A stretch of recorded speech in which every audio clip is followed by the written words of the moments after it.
Students, अभी हम start करने जा रहे हैं unit 6 of higher secondary part 2 general principles and processes of isolation of elements. तो students, so far about 118 elements are known, out of which up to atomic number 92 जो uranium का है दे आर नेचुरल एलिमेंट्स, और उसके बाद जो 93 onwards हैं they all are synthetic elements. और अभी और सिंथेटिक एलिमेंट बनाने की रिसर्च चलती रहती है, लेकिन most of them are very short lived with very less half life periods. Only a few gases उनमें से, जैसे नाइट्रोजन, ऑक्सीजन या नोबल गैसेज हैं या फिर नोबल मेटल हैं जैसे प्लेटिनम है, गोल्ड हैं, वही बच्चे अक्कर करते हैं in free state. They are available in free state.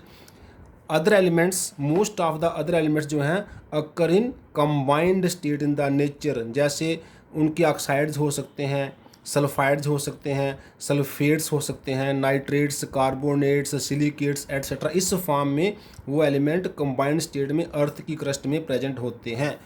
The natural substances in which metals and their compounds occur in earth's crust. Earth की क्रस्ट के अंदर वो जो सब्सटेंस है जहाँ पर जो एलिमेंट अकर करते हैं, उस सब्सटेंस को, उस अर्थी मैटर को, उस स्पेस को बोलते हैं मिनरल।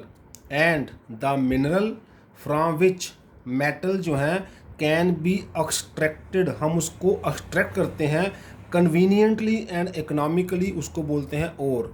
तो अर्थ की क्रस्ट के अंदर वो वाला जगह जहाँ पर मेटल जहाँ तो फ्री स्टेट में अर्थ के साथ, जहाँ कंबाइंड स्टेट में in the form of carbonates, oxide, sulphide वगैरह अकर करते हैं, उस स्पेस को हम मिनरल कहते हैं। और जिस मिनरल में से हम मेटल को या एलिमेंट को कन्वीनियंटली, इकोनॉमिकली एक्सट्रैक्ट कर लेते हैं, अपने यूज़ के लिए बना लेते हैं, उस मिनरल को और नाम दिया गया है।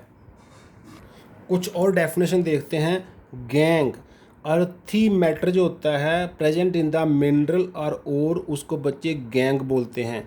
Flux, substance added in the ore to remove gangue या इम्प्योरिटी को निकालने के लिए जो हम सब्सटेंस ऐड करते हैं दैट इज़ कॉल्ड फ्लक्स।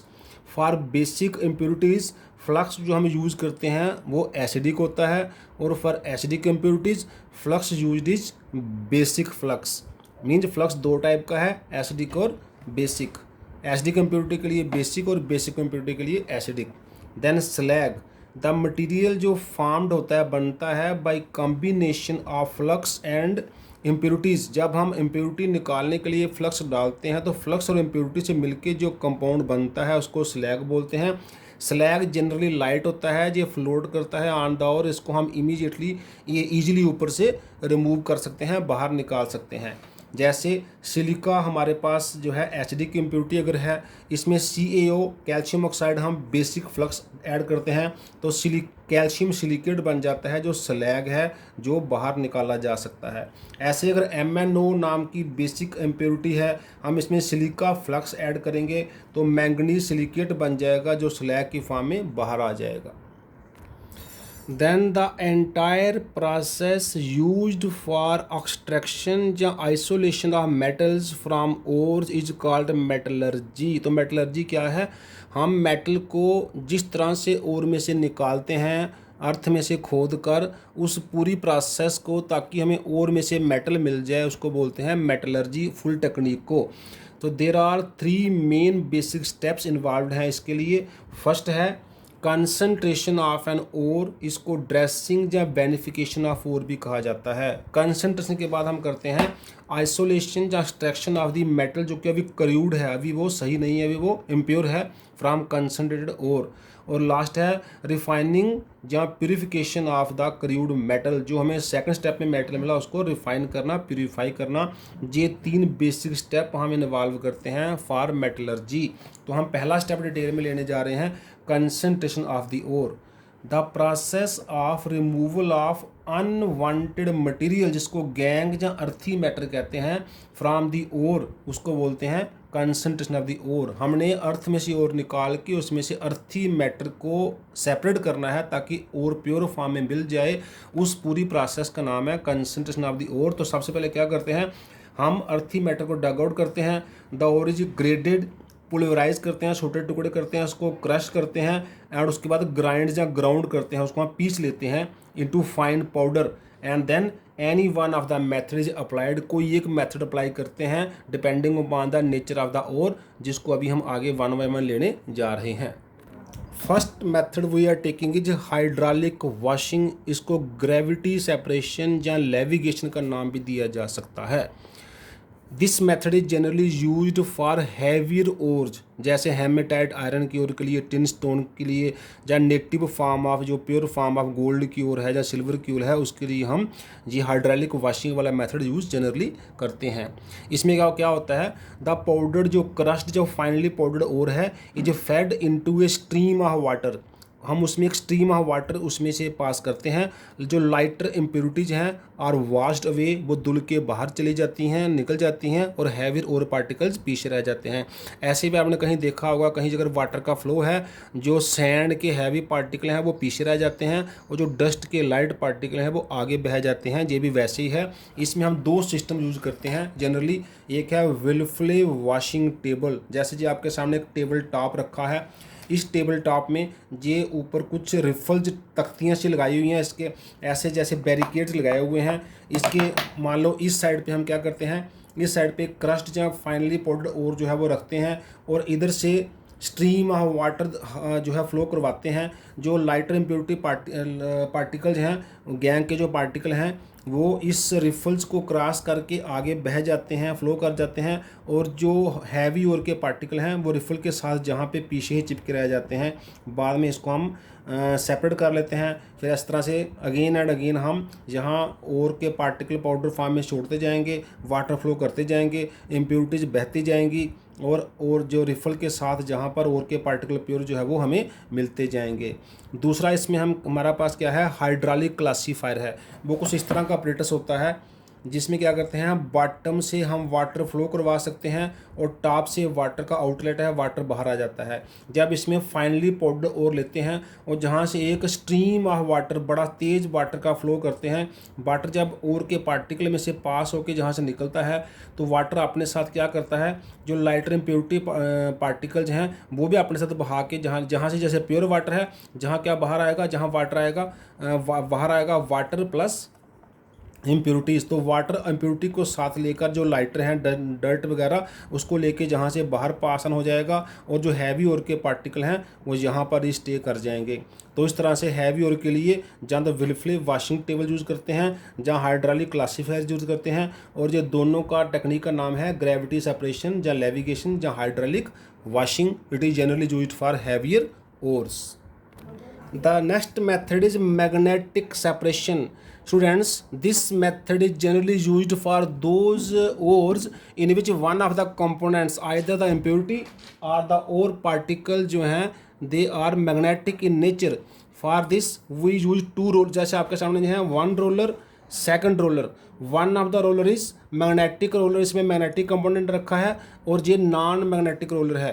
तो हम क्या करते हैं, यहाँ से वन एंड से जो नॉन मैग्नेटिक वाला एंड है, वहाँ से क्रश्ड पाउडर जो फाइनली और है उसको जहाँ से इसके ऊपर जो है वो छोड़ते हैं। जैसे ये बेल्ट इधर मूव करता है तो मैग्नेटिक रोलर के पास पहुंचता है, जैसे बेल्ट टर्न करता है जो नॉन मैग्नेटिक कंपोनेंट है वो टर्न करते ही नीचे फॉल कर जाता है, और जो मैग्नेटिक कंपोनेंट है उसको रोलर ने अट्रैक्ट किया हुआ है। तो जैसे ही वो मैग्नेट का इफ़ेक्ट जो है वो फिनिश हो जाएगा, ख़त्म हो जाएगा, वो थोड़ा आगे जाके सेपरेट हीप बना लेता है। तो स्टार्टिंग में पहले नॉन मैग्नेटिक कंपोनेंट आ जाएगा, और कुछ थोड़ा सा आगे जाके जहाँ मैग्नेट का इफेक्ट ख़त्म हो गया वहाँ पे मैग्नेटिक कंपोनेंट आ जाएगा। इस तरह से टू पार्ट्स मैग्नेटिक और नॉन मैग्नेटिक सेपरेट हो जाएंगे।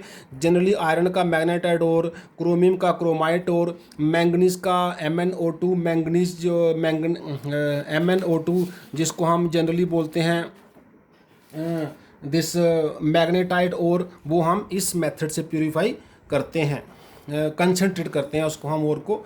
Next method is froth flotation process. This is special method used for concentration of sulfide ores, जैसे क्यूप्रस सल्फाइड है, लेड सल्फाइड है। जिस ओर में सल्फर अटैच होगा, सल्फाइड वाली ओर होगी, उसको फ्रॉथ फ्लोटेशन मेथड जो है वो हम यूज़ करते हैं। इस मेथड में क्या करते हैं, जो फाइनली पाउडर ओर है, जैसे वो हमने एक कंटेनर में ले ली, वाटर में मिला ली, और plus pine oil 1% solution of water, means इसमें क्या है 1% वाटर है, सॉरी 1% पॉइन ऑयल है, या कुछ जेंथेट्स हैं जो फ्रॉथ, जो सोपी कंपोनेंट है जो फ्रॉथ बना सकते हैं, बाकी वाटर है। इसमें हम जो है क्रस्ट और इसमें डाल देंगे, और इसमें जो हमने टायर्स रखे हुए हैं, ये ओपनिंग रखी हुई है जहाँ से एयर जो है इसमें ब्लो की जाएगी।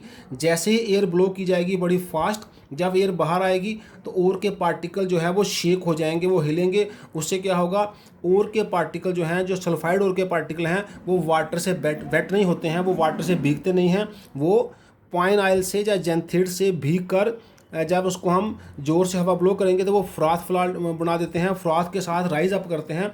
जो फ्रॉथ है वो हम एडजॉइनिंग कंटेनर में कलेक्ट कर लेते हैं, जो उसके साथ ही रखा हुआ है। तो इस कंटेनर में क्या आ गया, froth containing pure ore particle, जो प्योर ओर के पार्टिकल हैं जो वेटेड बाई पाइन ऑयल हो गए हैं, फ्रॉथ बन के राइज कर गए हैं, वो इधर आ गए हैं, और जो डर्टी अर्थी मैटर इम्प्योरिटी वगैरह है वो इसी कंटेनर में रह गई है। इस तरह से बाद में से फ्रॉथ को हम स्किम ऑफ कर लेते हैं। इसको जब इसमें कोई 1-2 ड्रॉप एसिड डालेंगे, जहाँ जी अपने आप ही कुछ समय के बाद फ्रॉथ जो है वो डिसअपीयर हो जाएगी, और जो प्योर ओर के पार्टिकल हैं वो जहाँ बॉटम पे सेटल कर जाएंगे। इस तरह से हम थोड़ा थोड़ा करके जैसे जैसे ये फिल होता जाएगा, हम ओर को इसको स्किम करते जाएंगे, और हमें प्योर ओर के पार्टिकल मिलते जाएंगे।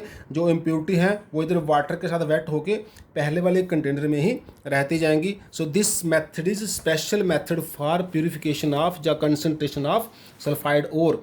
बच्चे, अगर हमारे पास एक से ज़्यादा सल्फर के ओर का मिक्सचर है, then this method can also be used for separating one sulphide ore from another by adjusting the proportion of oil in water. Sometimes depressants are use to prevent certain types of particle. हम एक sulphide ओर को depress कर देंगे और दूसरी sulphide ओर हमें मिल जाएगी from forming the froth with the bubbles. For example, अगर सोडियम साइनाइड एक हमारे पास can be used as a depressant in the separation of zinc sulphide ore and lead sulphide ore और सोडियम और फ्रॉम बाई सोडियम साइनाइड। तो जब lead sulphide जो lead की ओर है और जिंक सल्फाइड जो है जिंक की ओर है, दोनों ही इकट्ठे प्रेजेंट होंगे, हम उसमें सोडियम साइनाइड का एक्वस सोल्यूशन डालेंगे। सोडियम साइनाइड क्या करेगा, जिंक सल्फाइड को सोडियम टेट्रासाइनोजिंकेट कम्प्लेक्स में चेंज कर देगा। तो जिंक जो है वो कम्प्लेक्स में चला गया, सोडियम सल्फाइड या सोडियम सल्फेट बाहर निकल जाएगा, और लेड सल्फाइड और जो है वो पीछे रह जाएगी। इस तरह से हमने एक और को, अब जब हम इसको फ्रॉथ फ्लोटेशन मेथड को अप्लाई करेंगे तो वो सिर्फ लेड सल्फाइड और को ही हमारे लिए प्यूरीफाई करेगा, क्योंकि जिंक सल्फाइड और को हमने डिप्रेस कर दिया है with the help of sodium cyanide. तो एक से ज़्यादा सल्फाइड और के लिए रोल ऑफ डिप्रेसेंट्स जो है वो इंपॉर्टेंट हो जाता है। सोडियम साइनाइड एक बड़ा इंपॉर्टेंट डिप्रेसेंट हम यूज़ करते हैं। तो this method froth flotation process is very effective for purification of single sulphide और एज वेल एज एक से ज़्यादा सल्फाइड और है, तब भी हम एक और को डिप्रेस करके दूसरी और को हम जो है कंसनट्रेट कर सकते हैं। So this is method number 3, froth flotation process. आज हम इतना ही रखते हैं, कुछ और मेथड हैं जो हम नेक्स्ट लेक्चर में डिस्कस करेंगे। थैंक्स।